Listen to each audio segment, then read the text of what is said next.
Hey, Bruce Naylor here, your Boomer Consumer. Thanks so much for watching. I always appreciate your comments down below. If you're not a subscriber to this channel, hit that subscribe button and that notification bell to be notified whenever I post a new video. So let's talk about high-res audio. Is it that important? Does it really matter in the grand scheme of things? Is it more or less marketing hype? Well, that's what I wanted to talk to you about. So first, let's define what high-res audio is. And generally speaking, it's going to be any format that's recorded losslessly greater than 16-bit 44.1 kilohertz, or what's called CD quality audio. Now generally these are going to be in formats such as 24-bit 96 kilohertz sample rate, or 24-bit 192 kilobit sample rate, or greater.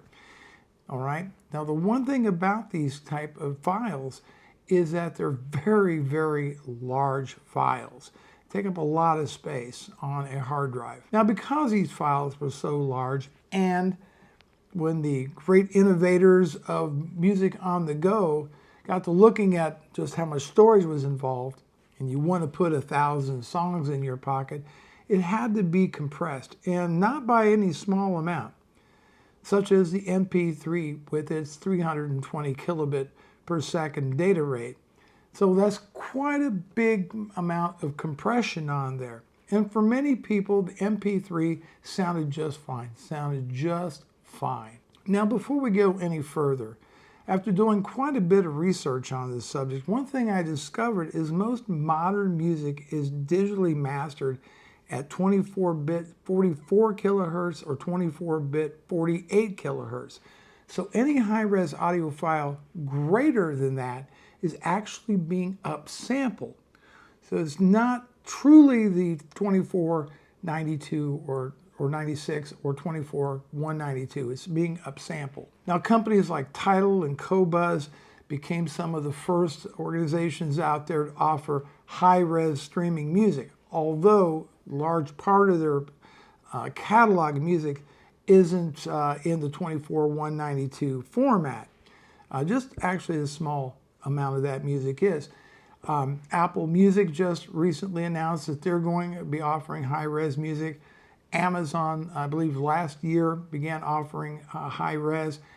And in fact, that's the service that I use. But let's talk about these sources for just a second. Very small fraction of their catalog is truly in high-res. Almost all of it is going to be in CD quality. Now, one thing that's important to know is that I'm going to use CD quality as kind of a baseline. The folks at Philips and Sony, when they were working on the CD, decided that 16-bit 44.1 kilohertz was good enough. It was beyond the range of human hearing. Anything else was really a waste. And that becomes the baseline of audio today, in my opinion. Now, high-res audio comes in different file formats. There's AIFF, there's ALAC, there's FLAC, WAV files, or DSD files, to name some.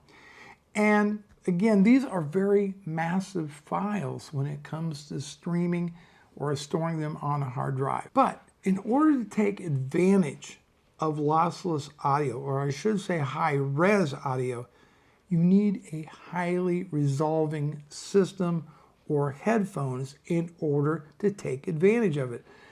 And let me give this analogy, because this is what I see happening. If some of you can remember back in the day when we just had standard definition television, right? We then, when we got HD, it was a night and day difference, very clearly obvious. Then we went to 4K, and 4K is, in some circumstances, doesn't matter that much if you got a 1080p or a full HD television. But it is an improvement, and it can be a noticeable improvement, especially on larger televisions. Now we're going to 8K. The point being is that evolved. People were buying the televisions that supported that format.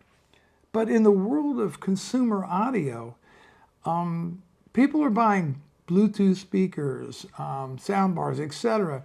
Devices really not designed to take advantage of high-res music.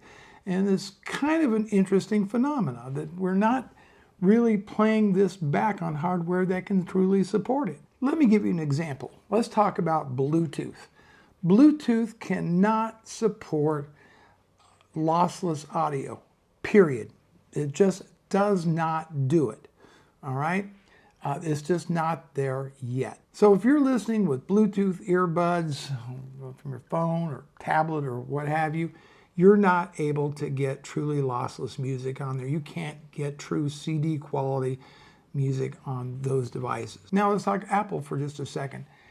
Their devices can support 24-bit, 48 kilohertz sample rates, so they can't get the 96 kilohertz, the 192. They can't support it either on their phone, Apple TV, their tablet, what have you. It's not supported. You have to use external DACs, that kind of thing. Not exactly in the Apple ecosystem. As a matter of fact, I found this kind of interesting. I believe his name's Eddie Q.